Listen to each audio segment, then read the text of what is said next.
Hi, I'm George with Efficient, and I'm here to talk to you today about electric vehicle chargers. What we're going to do is talk about what's involved in your installation in your home should you choose to buy an electric vehicle. Now, if you buy an EV, the first thing you're going to want to do is be able to charge that vehicle up at your home.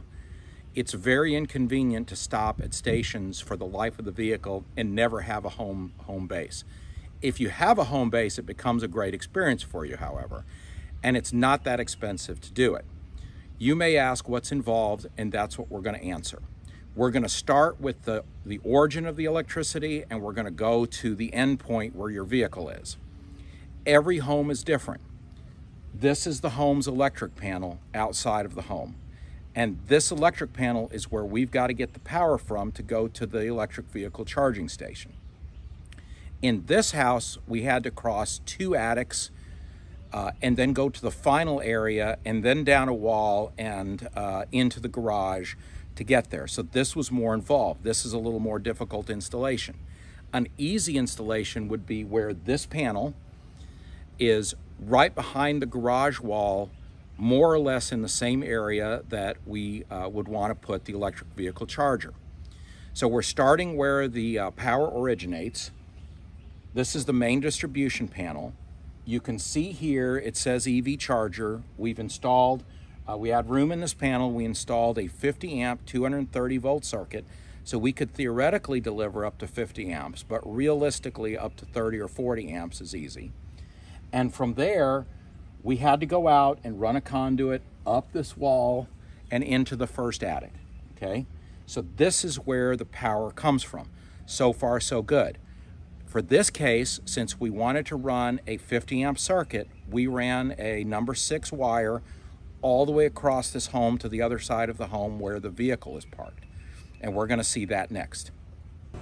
And now we continue on the other side of the home with where the what's called a Nema 1450 plug is located. This plug is typically used for range outlets and other appliances and can work for an electric vehicle. In this case, we picked a Nema 14-50 plug because it's very universal. You can pretty much charge any electric vehicle with this plug with the right adapter. So should you choose a Tesla or anything else, you're good to go with this. You could choose a unique charger to that brand, and that's okay too. It's really whatever you choose to do in your home for this. But be looking for this plug.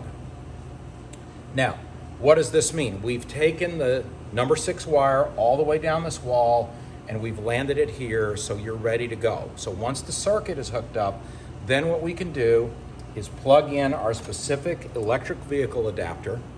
In this case, it is a Tesla adapter. We're gonna plug that in on one end. That can stay there. Then on the other end, when you drive the car in,